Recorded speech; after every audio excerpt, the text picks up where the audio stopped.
Matar Samb, c'est le président de l'ADPS. C'est l'ADPS la bokk. Hein? C'est l'ADPS la bokk. C'est l'ADPS la bokk. Donc, Monsieur le Président, vous avez la parole et bienvenue. jërëjëf salaamaaleykum. ñu leen di nuyu ku ci ne ci turam ak santam di tàmbali suñu kàddu ci balu àq ndax fekk ay kilifa ci seen réunion nga dagg réunion ba wax dëgg yàlla loo ci am balu leen àq sant leen gërëm leen waaye balu leen ci àq ndax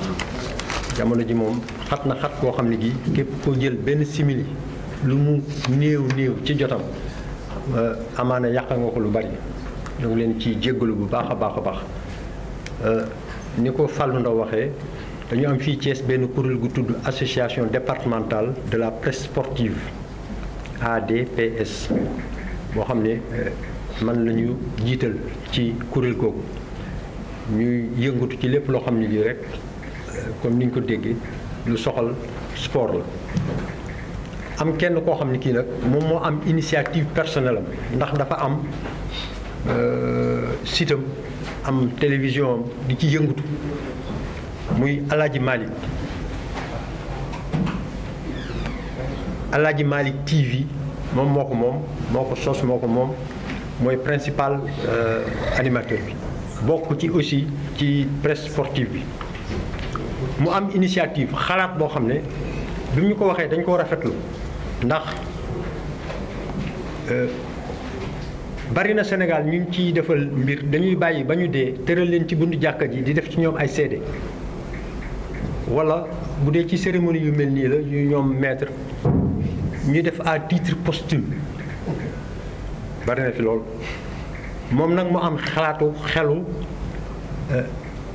am ay seede ak sargal gu muy sargal nit koo xam ne kii ci dundam la ko fas yéene defal la koy defal waaye nag alhamdulilah rabbil alamin ba nga xamee ni fekk na ko ci kuréel gi nga xam ni lam ciy yëngatu moo ëpp ci li waral mu koy sargal muy maître Pape Sidi Lo Alaaji Malick TV Alaaji Malick insiste lool ci ñun ñu ñëw fekke ko ci ñaari tànk ADPS lañu bokk waaye nag dafa am loo xam ne ci passé bi mbaa ci li weesu tuuti dañ ko seq ak maître Pape Sidi Lo maître Pape Sidi Lo nit ñi su may dégg ci yenn nit ñi ñu koy waxal yenn yi dama ni c'est méconnaître l'homme. Nous l'avons connu jeune sportif avec un grand S, jeune avec un petit J mais sportif avec un grand S. Pourquoi ma ko maître Pape Sidi Lo, moi j'étais au rail comme handballeur. Il était au rail comme handballeur. Je suis dans une équipe navétane, il a joué au navétane. Fekk gis naa ko aussi couvrir na ay match yoo xam ni équipe civile la ci football. Je l'ai vu. maa ko mag du ma ko waxal lu dul dëgg. Nous l'avons accompagné ci lu ñu mën ba alhamdulilah rabbil alamin tey yàlla teg ko fii mu ko teg mais waajuram aussi dénkuñu ko ci ay relations yoo xam ne mi ngi dox ci diggante ñi sant Lo ak ñi sant Samb mais ci diggante nit ñoo xam ne ca Ndar la ñu xamante woon parce que moi j'ai grandi à Saint-Louis bien que je sois un Thiessois. Alaaji Malick gis ne Pape Sidi Lo bañ ko dénkee ligue bi ba léegi wax dëgg yàlla mook ñi mu ci àndal di yëngatu footballu Thiès ak lu nit ki ñàkk gis xam na ni am na ay jéego yu am solo yoo xam ni seq nañu ba dañ daan wax ne après Dakar c'est Thiès kon bu fekkente ni moom Alaaji Malick xelam a ngi nekk ci ñëw sargal Pape Sidi Lo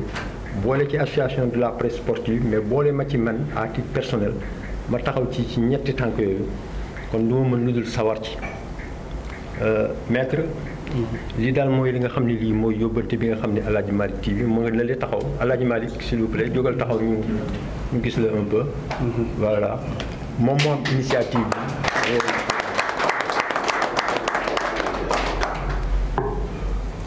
salaamaaleykum mbooloo mi. waaleykum salaam. salaamaaleykum mbooloo mi. ñu ziar kay ñëwal ak seen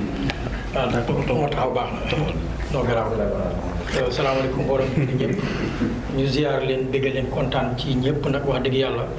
ndax lii lu sedd sama xol la parce que man dama jël initiative yor sama site internet boo xam ni mi ngi tudd Aladji Malick TV ma yëngu ci sport mu nekk loo xam ne nag wax dëgg yàlla lu am importance la.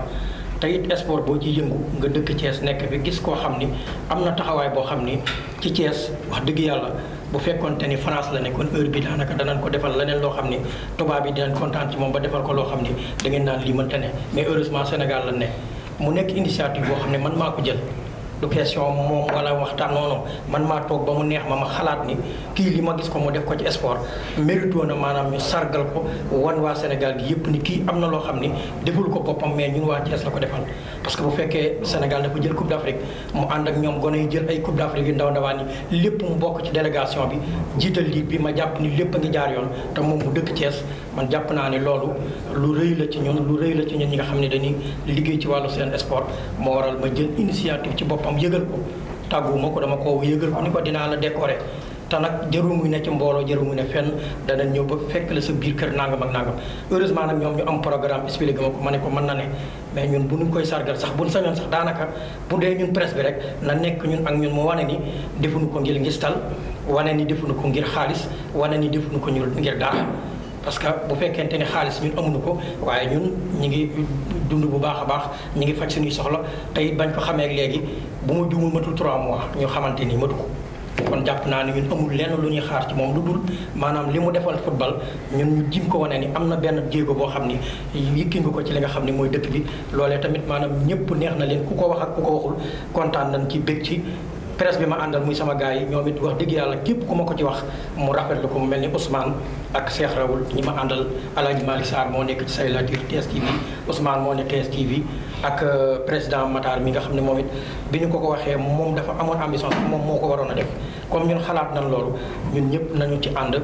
def loolu nga xam ne mooy sargal bi mu nekk loo xam ni lu mu mérito la du loonu ko jaye wala lu mu def dara waaye képp ko xam ni football Sénégal ci àdduna maanaam am na jéego boo xam ni seqi na ko ñi nekk ñëpp xam nañ loolu parce que suñu génnee ci yeneen réew yi ñu nuy nabu nab de Sénégal nga dëkk loolu dafa fekk ni am na ñu ko liggéey mais du question footballkat yi dañ leen a taxaw jàppale leen loo si leen ci hôtel yu baax wut footballkat yu baax jël avion yu baax Air Sénégal ñu leen di yóbbu loolu lépp ab liggéey la boo xam ne ñoom ñoo ko sumb doxal ko ba mu meññi ba nu mañ ko jëfandikoo tey kon loolu grand merci ci ñoom ñi nga xam ni doxal nañ loolu tam moom di fierté ci Thiès looloo moo waral li kàddu yi maa ngi ciy jéggi ci assistance bi ci assemblée générale bi ma daal ni léegi sax mu ngi may cokkaas di ma sànni flèche naan ma sooy organiser lu mel nii da nga ñu ko wax. C'est vrai que El Hadj Malick merci et félicitations man personnellement il m'a appelé woo na ma ba wax ma ko na ma lii lañ bëgg a defal le président.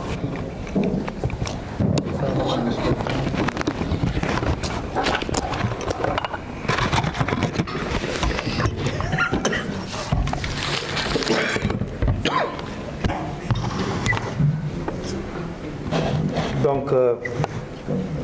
moo waxaat rek ma ne bon damay njëkk a jéggulu ci assemblée bi ci AG bi parce que on était dans nos travaux mais dañoo jàpp rek ne lu rafet la te bu fekkee ne dañoo bëgg a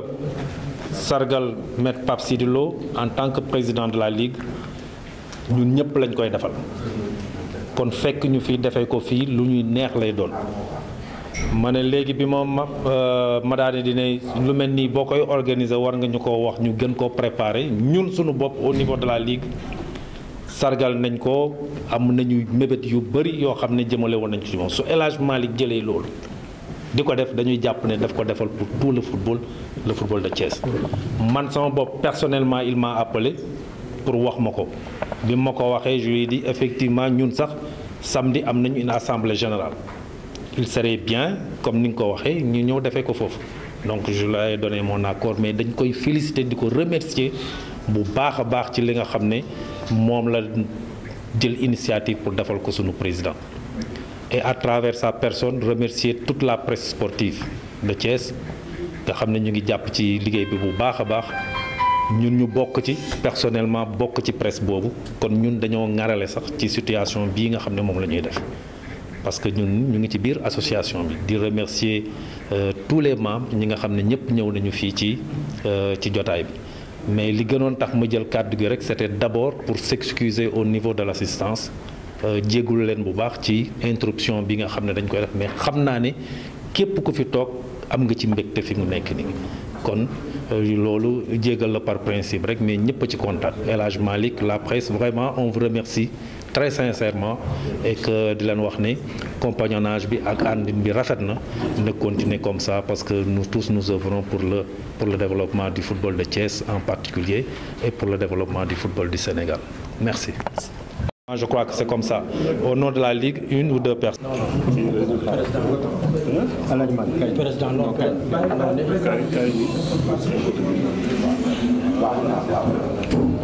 Sama gars yi du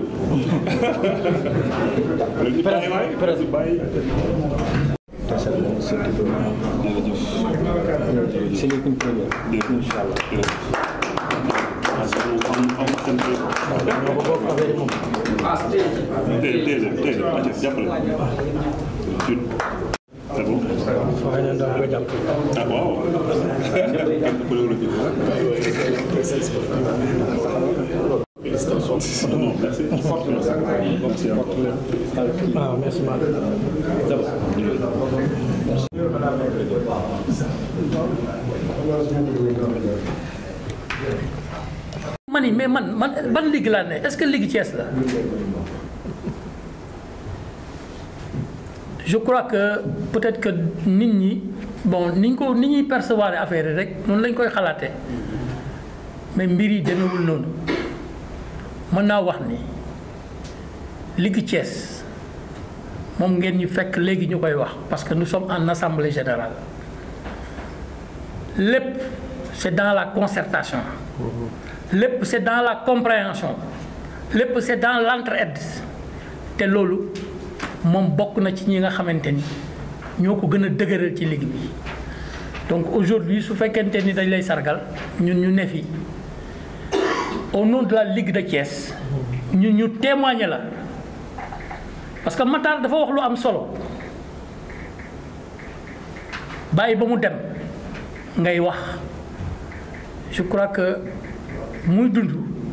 ngay wax li ngay wax muy fekkee loolu dafa am solo moo tax sargal bii ngeen def nii ça nous va droit au cœur den xamal ni jox ngeen ko ku ko mérité ku nga xamante ni vraiment c'est un acteur du football national ñi nga xamante ni ñu gën a xarala ci footballu ci Sénégal moom mii ci la bokk man kenn feesul samay bët j'ai vu tous les présidents passer ku ma bëgg a wax dëgg mënoo taxe ba du ma la wax dëgg moom mii tamit dañ koy wax dëgg mu koy nangu ñuy ànd ak moom ci loolu donc nit la ku nga xamante ni vraiment ku ñu estimer la bëgg nañ ko bëgg bu nga xamante ni jéggi na dayoo te ci jëfinam la ñun ñii ñëpp xam nañu j'ai été pendant 30 ans le secrétaire général du Rail c'est pas un jour donc man football bi kenn du ma ci wax dara donc ku mel nii jafe na am ci football bi bon nit ñi nag perception yi ñii di am ak perception yi ñële di am du ñu benn c'est ce qui fait le monde te loolu moo ñuy avancé loo il faut qu'on aime la contradiction ñun ñëpp muy ñi nga xamante ni ay journalistes la ñu nekk ci football bi muy ñi nga xamante ni les acteurs lañu muy ñi nga xamante ni les encadreurs lañu il faut qu'on aime la contradiction parce que c'est dans la contradiction que l'on se retrouve tant que contradiction amul du ñu mën a avancer nañ ko ñeme ñun ñëpp journalistes yi nañuy dem vers l'information lii ngeen def nii tey vraiment ça nous honore ça veut dire tout simplement que Thiès comme ni ñu koy waxee Thiès est à l'avant-garde c'est pourquoi nous remercions Pape Sidi Lo pour remercier aussi ci acte bi ngeen xam ni moom vraiment def ngeen ko quoi. non non non. préparé sargal Pape Sidi suba. oui. lii am na. loolu am na mais kon lii tawfeex la daal. très bien maanaam damaa bëgg a wax ne yàlla. non li ma bëgg a wax. président de Serigne Mourou nu mu tudd. waaw damay ñaan ñi nekk ci ligue bi Jules wax na ko c'est vrai. On est en assemblée générale et on a beaucoup d'activités yoo xam ne dafay dem ci ngoon si sargalu Pape Sidi suñu sañoon ñun dañ ci yenn du ci wax mais je pense que yow tey ku nekk mun nga wax lu bëri ci Pape Sidi lu bëri parce que sargal bi wane na ko donc tey lépp lu mën a xaw biir ligu Thiès jàpp leen ni vous avez les bras ouverts pour am la vraie information te vraiment ñu ngi leen ci ñaan di leen bëgg leen fekk si ñu ci loolu wax li ñuy wax ci biti c'est pas important yéen ay sët ngeen yor te nous avons besoin de vous comme aussi nous avons besoin de vous ma bëgg cette collaboration là que ça soit saine lu lépp ñu dem ensemble parce que tey jii xeex bi ñun ñëpp la c'est pas la Ligue de Thiès rek c'est vous d'abord les premiers vous êtes nos premiers garants lu lépp ñu leen di ñaan vraiment ngeen ñëw vers cette ligue là c'est une ligue de référence te tey bu ñu ko amee c'est grâce à cette personne dañu wax dëgg te ñun amoon nañu intention moom xëy na xam ko mais ñun am nañu intention sargal ko sargal yi du bii commencement la vraiment Marichal TV ñu lay remercier bu baax mais que vraiment que cette collaboration. Nous ne fondons pas de choses communication et information. Nous devons collaborer avec vous dans le sens de l'information. Vous devez nous diffuser nos informations, vous rapprocher de la Ligue à tout moment et à tout instant. Maintenant, par rapport au président, il faut qu'on accepte que la Ligue de Thiès a été toujours une forte ligue, une ligue de référence, commençant par Nyom Papa et la Ligue de Thiès a dirigé la fédération sénégalaise de football. Et aujourd'hui, la présence de Pape Sidi a confirmé et a mis davantage la Ligue de Thiès sur la scène nationale et internationale. Parce que quand je parle de national,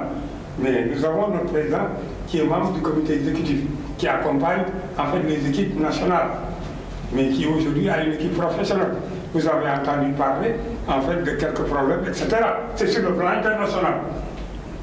Mais je vous dire pour terminer que véritablement nous sommes heureux, nous sommes encore heureux et fiers d'avoir un jeune président. Parce que un jeune président aussi compétent, qui a un système managérial de qualité. De qualité. Moi qui vous parle, je sais ce que je dis, parce que j'ai été président national de la jeune chambre internationale. Donc quand quelqu'un me dirige, ou bien gère une entité dans laquelle je suis, je vais gérer. Des fois, je vais tirer un tombon. Tirer un tombon, mais c'est fait à dessein. Mais la presse, il y a les gens de la Ligue, que nous avons davantage. Parce que ce que nous sommes en train de faire, nous nous au Sénégal. Nous Sénégal. Et je crois que c'est heureux que nous avons la main dans la main. Redéfinir notre forme de solidarité pour que le football thiessois, qui soit Thiès, Lille, Mbour, etc., tu vas mener un football, en fait, non seulement d'excellence, mais un football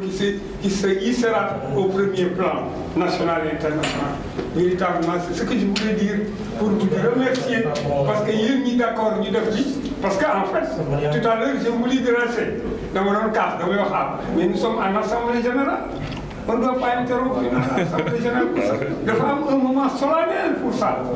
Il faut un moment solennel dans la communication pour ce genre de choses-là. Malheureusement, tout le monde l'a accepté, il faut faire avec. Mais bravo aux membres de la Ligue, bravo au président. Non, non. Mais parce que quelle école éternelle. Il faut ne pas dire demain le président de la Ligue de Thiès. Mais son empreinte,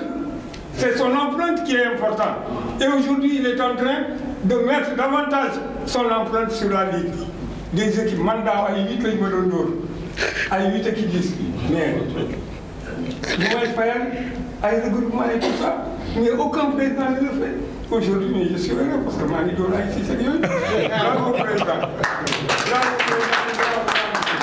Merci pour votre présence. Merci aux membres de la Ligue, le président de l'ADPS, mon doyen Matar Samb. Aujourd'hui, je suis heureux et comblé, mais dafa am défi bu bees bu ñu teg. Défi bu bees bi mooy que tey jii xëy na initiative El Hadj Malick la mais dafa ànd ak ay sommité de la presse locale. Donc le président Matar Samb, que je le dis, dinaa ñëwaat suñuy rapport man ak moom rapidement et brièvement ñëw di la sargal nag ci nit ñu yaree ñun bis bi ñu lay sargal ngay jéem a mérité li tax ñu sargal du avant mais après sargal bi parce que sas la dëkk la. Aujourd'hui, El Hadj Malick et nos amis communs m'ont lancé un défi mooy que yoroon nga football bi am na yow ak sa gars yi fu ngeen ko yamale c'est important yow ak sa gars yi ñu ngi lay décorer mooy lan tu ne peux plus faire moins vous devez faire plus te loolu défi la comprendre nañ message bi et Inch'Allah on va tout faire ensemble pour mériter ça. Pourquoi je dis ensemble? Ligue de Thiès lu fiy réussite ñun la du man lu fiy échec ñun la on gère ensemble on réussit ensemble on échoue ensemble. li may faral di jàng dama mës a jàng di jàng ba yem ci benn phrase boo xam ne dafa ma jël ay semaines étude bëriwu man nag la ma koy wax je pense c'est la deuxième ou troisième fois que je le dis boobu maa ngi gas ci sama affaire mémoire gis fenn ñu bind autour de tout bon Dieu il y a forcément des apôtres de qualité ma ciy gëstu lu bëri nag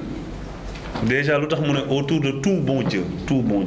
Dieu étant unique on dit tout bon Dieu ça veut dire que dans la perception de celui qui parle il peut y en avoir plusieurs certainement des bons et des mauvais mais aussi il y a forcément il dit forcément des apôtres de qualité ça veut dire que autour de ce Dieu là celui qu'on considère comme Dieu s'il n'y avait pas des apôtres du dem comme yàlla lañ koy dendale wala ku ñu jàpp ni yàlla la même su fekkee yàlla la ci biir ay yàlla ci seen wax nit ki war na xoolaat boppam xam ni forcément yow tamit di nit nga ne li ngay doxal yaa ngi koy jubal jàppal ni dafa am ñu la wër tette la téye la ba tax ngay réussir ça c'est les membres du comité exécutif et les responsables du club qui sont là. léegi rek on en discutait bizarrement léegi rek loolu noonu waxtaan ci réussite bi lan moo ko indi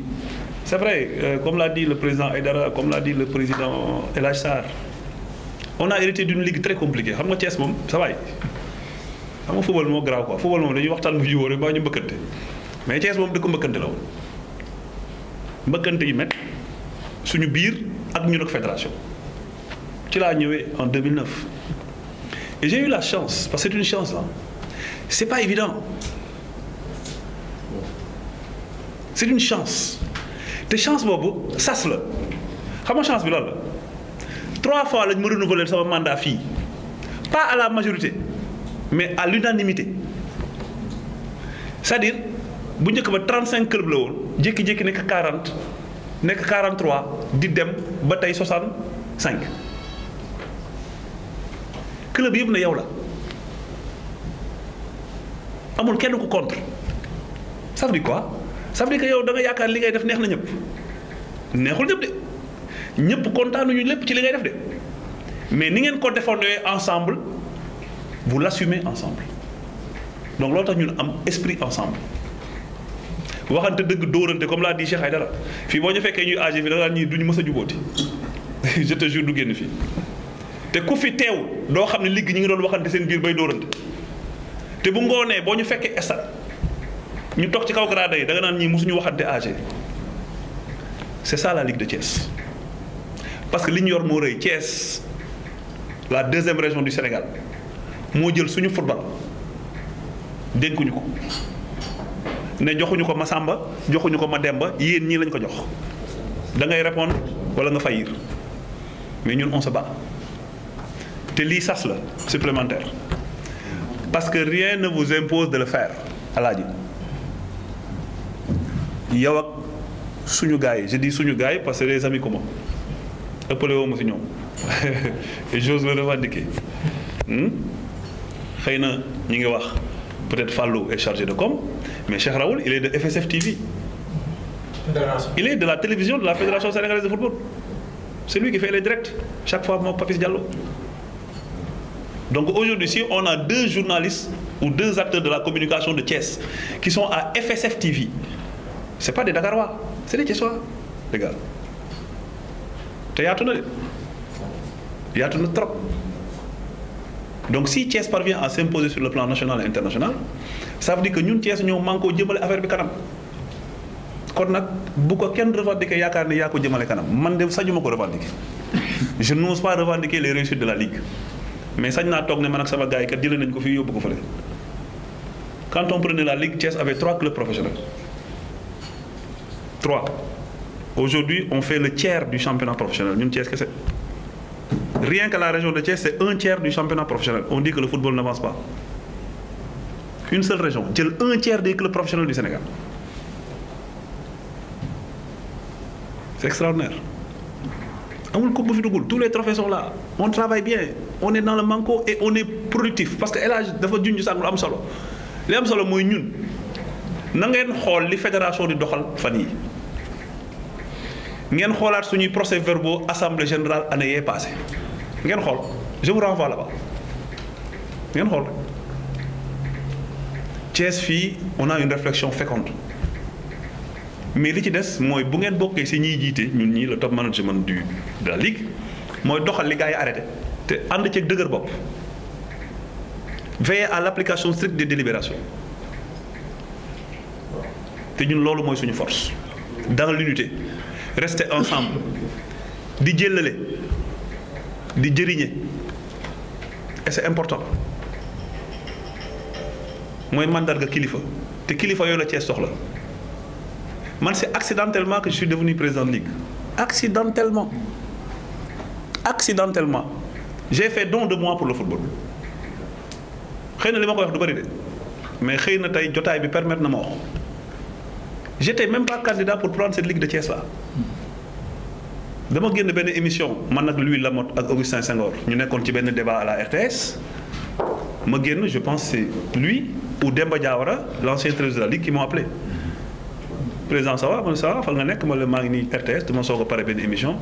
ñu ne ma waa Mbour dañ la soxla ñu ngi nii c'était en 2009 pourquoi woy footballu Thiès ni muy doxee ak fi mu jëm on a besoin d'une personne comme toi à la tête de la ligue pour ça man la ligue de Thiès c'est quoi c'est pour faire quoi expliquez-moi. Je suis pas candidat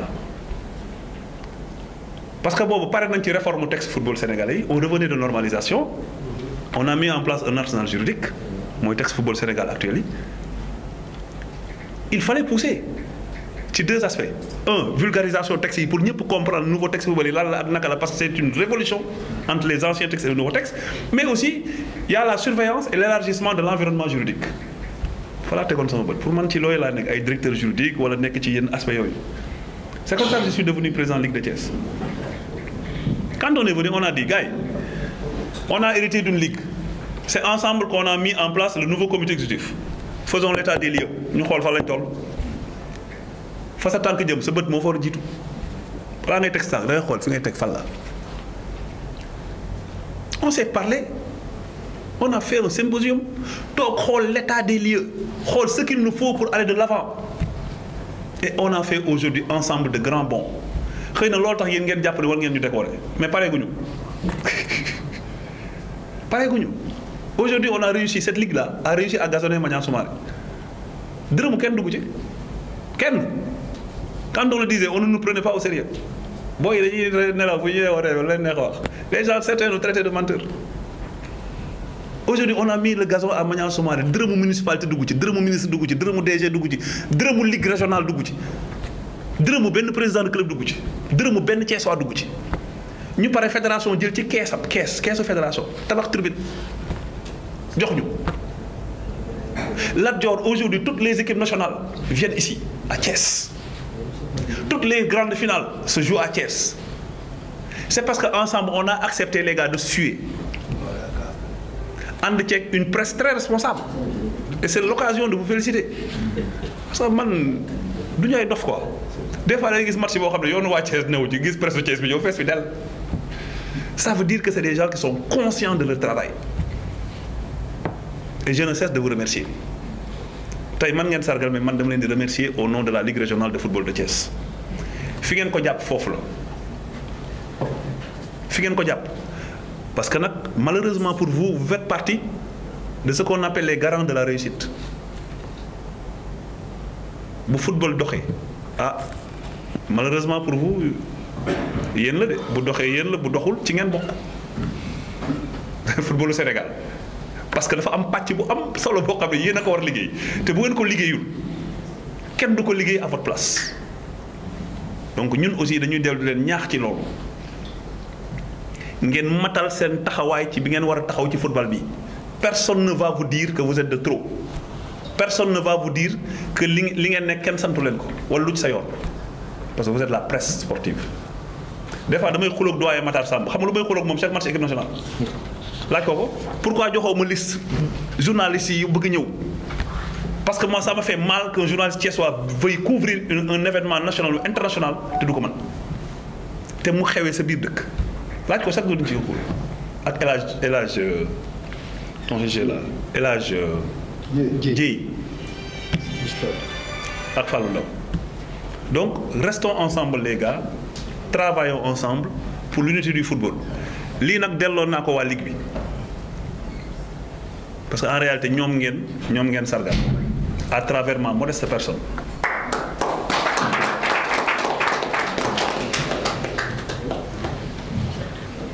Si je taxawee tey nag ba El Hadj Sarr di wax naan Sidi Lo est l'un des meilleurs présidents, c'est son avis. Il y a d'autres qui diront c'est le meilleur président, c'est leur avis. Mais là, on est sur le chantier. On est sur le chantier. Et si on est aujourd'hui capable de faire certaines choses, doyen bi daf ci jouer rôle bu am solo. Effectivement, il nous a raconté quand je jouais au handball au Ray. Il y a des gens qui pensent que j'ai jamais tapé dans un ballon. C'est possible. Non. C'est pas le débat. Gianni Infantino n'a jamais joué. C'est pas le débat. On suppose même que j'ai jamais tapé dans un ballon. Boy Mitok, c'était mon dirigeant quand je jouais en championnat. Abdourahmane Boy. Aujourd'hui, il est vice-président de la Ligue, je suis président de la Ligue. Il y a des gens qui disent ouais, il n'a jamais joué dans un ballon, tapé dans un ballon, c'est un handballeur, soit. C'est pas important.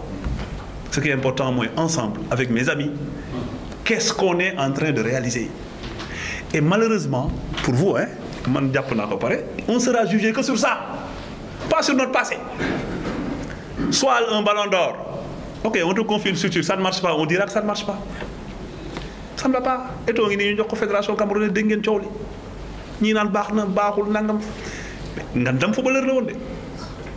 Est-ce que la pratique et la gestion du football sont similaires?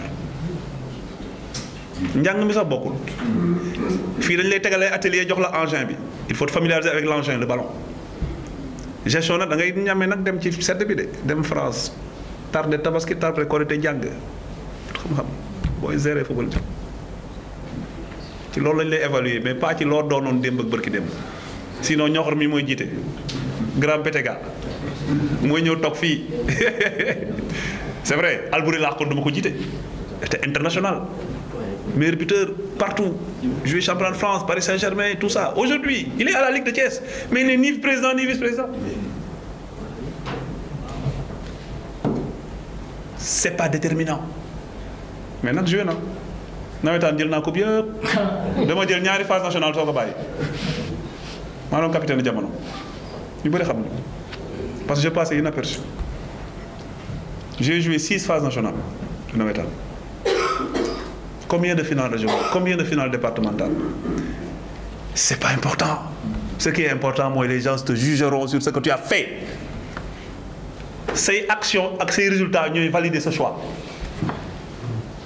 Mais après, c'est la réalité. Tu vas affronter la réalité du terrain. Thiès a 56 clubs, tous les clubs doivent être dans de bonnes conditions, il faut ceci, il faut cela. Ayca année bi jeex na comme AG grand ñëwal toog nga expliquer loolu la ñu saytoo mais bi ñu nekkee xale doyen bi moo doon suñu référence ñun te daañu sañse ba jekk ba nga gisee mu bëgg chemise grand bi moo tax non je le dis pas moom bëggul ma wax mais c'est la vérité il était enseignant mën a sañse bëgg boppam di ñu encadrer di surveiller suñuy études boobu temps je vous le jure s'il voulait qu'on soit des fumeurs de chanvre indien on allait l'être parce qu'il avait une grande influence sur nous Matar Samb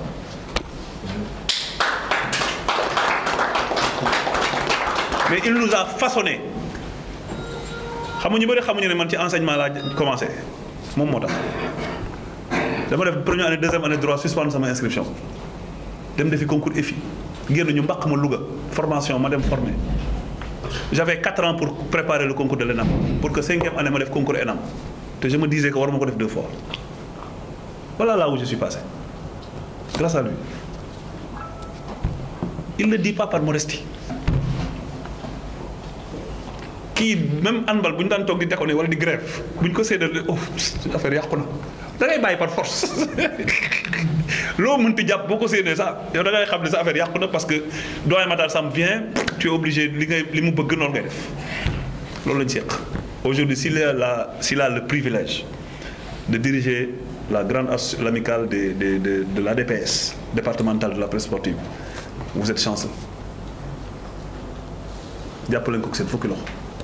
te ngeen def ko référence moi je vous dis que vous n'allez pas le regretter. C'est une personne qui n'est pas tachetée amul tâche macha allah xam nga liggéey ba retraité dund ba tollu âge mu tollu Matar Samb il n'a pas de tache noire c'est pas évident hein c'est pas évident de mooy waa ji de yow moom El Hadj Malick yàlla lañ lay bàyyee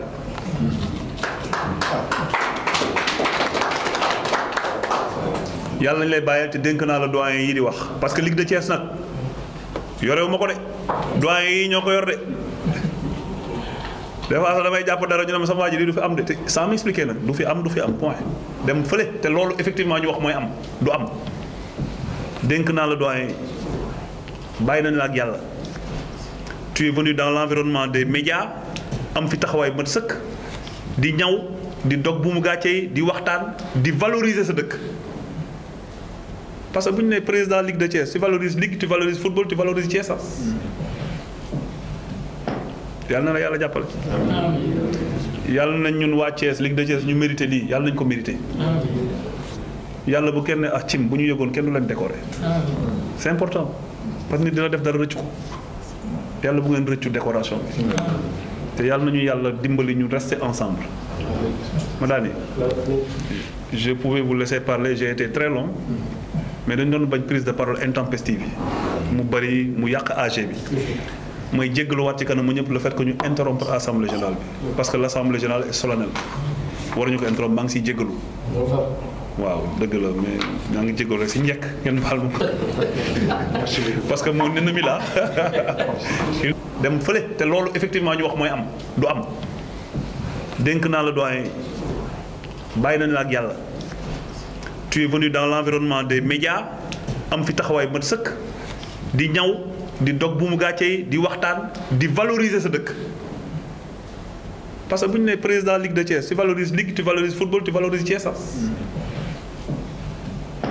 yàlla na la yàlla jàppale. yàlla nañ ñun waa Thiès Ligue de Thiès ñu mérité lii yàlla nañ ko mérité. yàlla bu kenn ak cim bu ñu yëgoon kenn du leen décorer. c'est important parce que nit dina def dara rëccu ko. yàlla bu ngeen rëccu décoration bi te yàlla nañu yàlla dimbali ñu rester ensemble. Madani je pouvais vous laisser parler j'ai été très long mais dañ doon bañ prise de parole intempestive yi mu bari mu yàq AG bi mooy jéggaluwaat ci kanam mu ñëpp le fait que ñu interrompre assemblée générale bi parce que l'assemblée générale est solennelle waruñu ko interrompre maa ngi siy jéggalu. Pierre moi je te parlais pas mais je sais que tu comprends. Merci président. Merci jërëjëf. jërëjëf. Et bon retour. Merci. jërëjëf. Merci. Merci encore. Mais merci aussi à Fatim. Matar Samb, président association départementale de la presse sportive, reporter sportif à Sud FM. Aujourd'hui, vous êtes l'accompagnant qui est l'administrateur du site TV. Quel est l'objectif de votre police? Voilà, mon objectif il est double. D'abord, accompagner un confrère qui est en train de poser des empreintes. Certes, il est assez balbutiement, mais nous sommes sûrs et rassurés que son avenir est prometteur dans la presse sportive. L'accompagner pour magnifier une œuvre, pour magnifier un travail qui est en train d'être accompli par un monsieur du sport thiessois en particulier, mais sénégalais en général, le président de la Ligue de football, en l'occurrence M. Pape Sidy Lo. Aladji Malick a eu la gentillesse et la grandeur d'âme de nous associer à cet événement important qui est le fruit de son initiative personnelle et de son imagination, mais quand même qu'il a voulu élargir à toute la presse sportive, surtout départementale, en faisant appel à son président que je suis. Et il a porté le choix sur le président de la Ligue. Oui, pourquoi un tel choix? Peut-être que lui serait mieux habilité à expliquer le pourquoi, mais ce que nous partageons avec lui, ce sont les réussites et les réalisations opérées par la Ligue. Nous sommes tous témoins de l'histoire. Certes, la Ligue de football de Thiès a connu de très grands dirigeants. Les Serigne Mbaye Ndir, les Diène. Mais aujourd'hui, le football a opéré des ruptures et des changements qui frisent ce qu'on peut appeler des révolutions. Le football, à l'époque, était un football purement amateur, basé sur des clubs traditionnels. Aujourd'hui, le football est en train de se professionnaliser. Le Sénégal est en train de poser des jalons, des pas extrêmement forts dans l'évolution du football sénégalais. Pour preuve, nous venons d'accrocher notre première étoile sur notre maillot, floqué de la tête de lion. Et ça, Thiès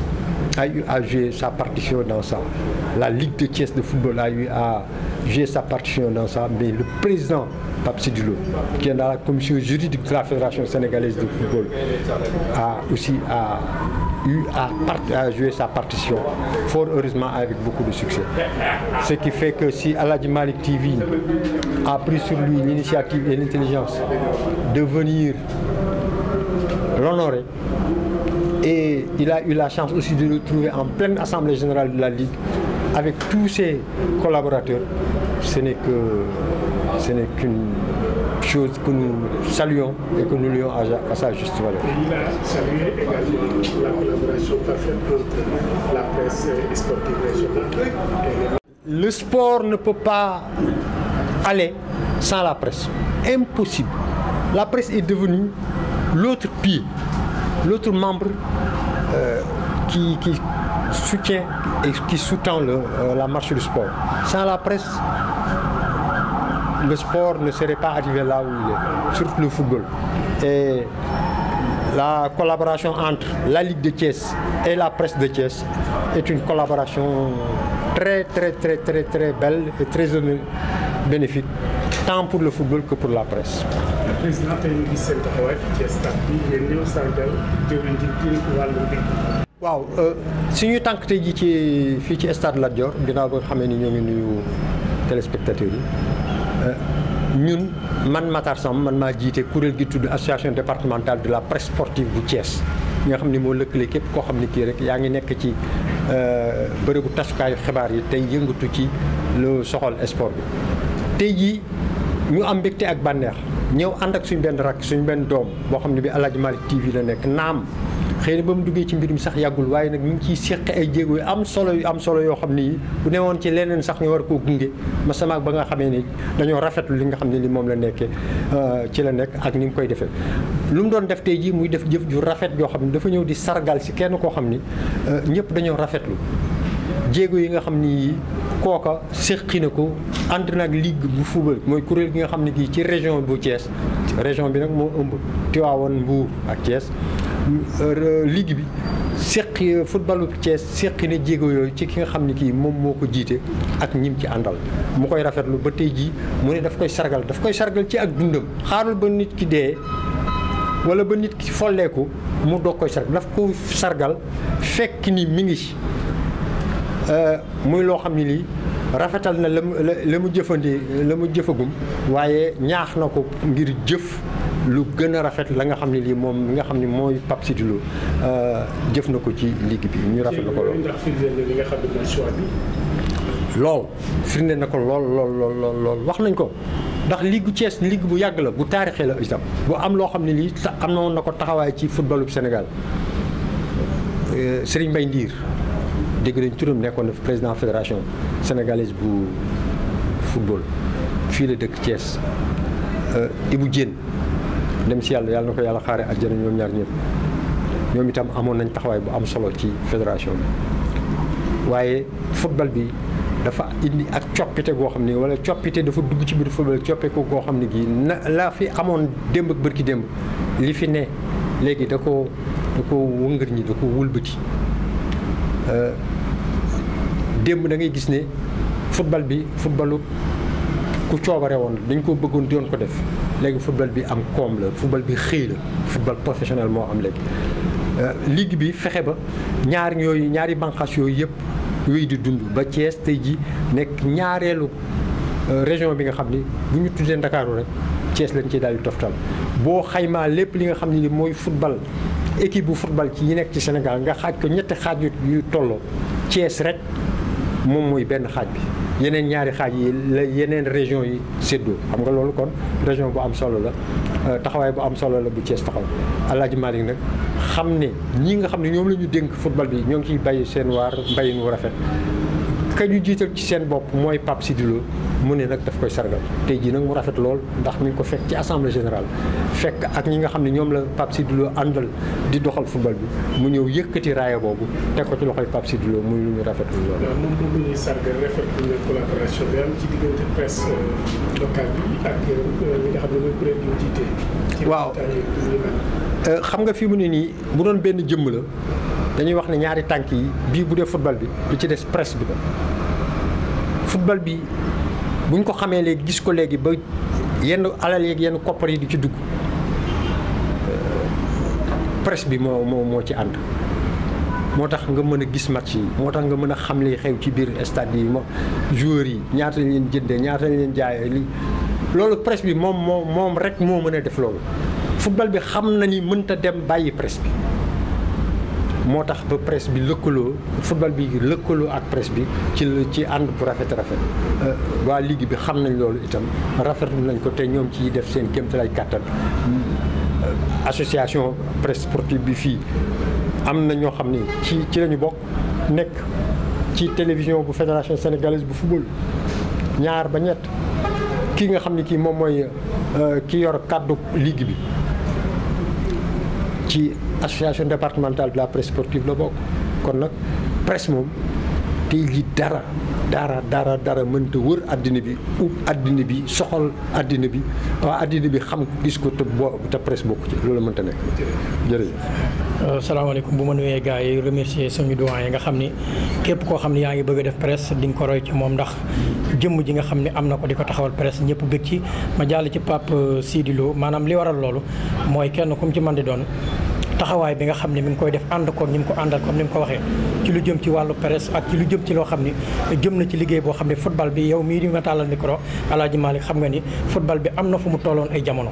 jafe woon lool waaye léegi nii xam nga ni am na changement boo xam ni ba ngay dégg Coupe d'Afrique ba ngay dégg gone yi lépp nag lu ñu togg la fii ci biir dëkk bi ak ci Sénégal gi yëpp togg googee nag moo tax daanaka ñoom ñu mën koo jariñoo soit boobu soit sportif la maanaam jëf ju mu gis jum liggéey du question daf noo neex mais jëf ju mu def ci football bi ak Thiès moo waral ñu am choix tànn ko pour mën koo remercier bu baax a baax wax ko ni li nga def am na solo te it waa Thiès gi yëpp dégg nañ si.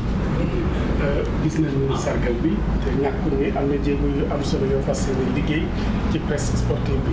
lan mooy ëllëgi jéego yi ak am solo yi. dëgg la jéego yi ginnaaw bu ñu toppee ci sunu ginnaaw doyen yor nañ site internet muy El Hadji Malick TV wax dëgg yàlla nit ñi di ko suivre bu baax a baax mu nekk site boo xam ne instant bi yaakaar naa ñu ngi ciy góorgóorlu bu baax a baax loolee tamit ñu am ci ay programme yu rëy lii première édition la mais danañ defaat yeneen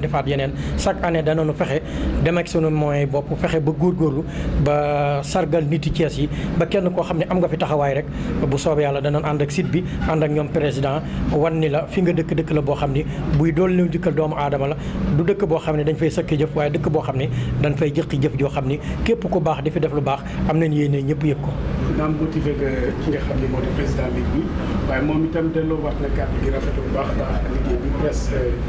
locale bi amee. waaw tey jii sa collaboration doyen Matar lan la ci wàllu xalaat. waaw doyen moom wax dëgg yàlla ñun dañ ko def papa def ko kilifa ba pare def ko président lépp loo xam ne ñu ngi koy dugg ci wàllu football bi wala dara dañ koy woo laaj ko xalaat lum ñu ca xelal mu xam ni mooy suñu kilifa moo nu ci jiitu ñun loolee la ñuy doxal ñun loolee suñu ngànnaay amuñu benn ngànnaay amuñu benn ambition bu dul lu ñu bëgg rek waxtaan ceeg moom waxtaan ceeg kilifa yi bu nee baax na bu ko defee ñu jaar ci yoon woo ndax néeg bu lëndëm ka la ci jiitu yor torse moo lay wax fi ngay jaar. ndax presse locale bi rek ñoo nekkoon seen partenaire ci bis bi. waaw bis bi daanaka presse bi nga xam ne ñoo ne région de Thiès ñun fi lan ne te it bala ngaa jéggi di dem faneen ñi nga dëkkal wax dëgg yàlla da nga jëfandikoo ak ñoom ban xam ni am nga foo leen teg door a siqi faneen waaye xëy siqi faneen bàyyi ñi nga dëkkal loolee jàpp naa ne du lu rafet moo tax daanaka ñu jël ñi nga xam ne ñoo ñu jige ban wane ni am na lu ñu war a mën a wane door a def ak saytaane door a dem faneen.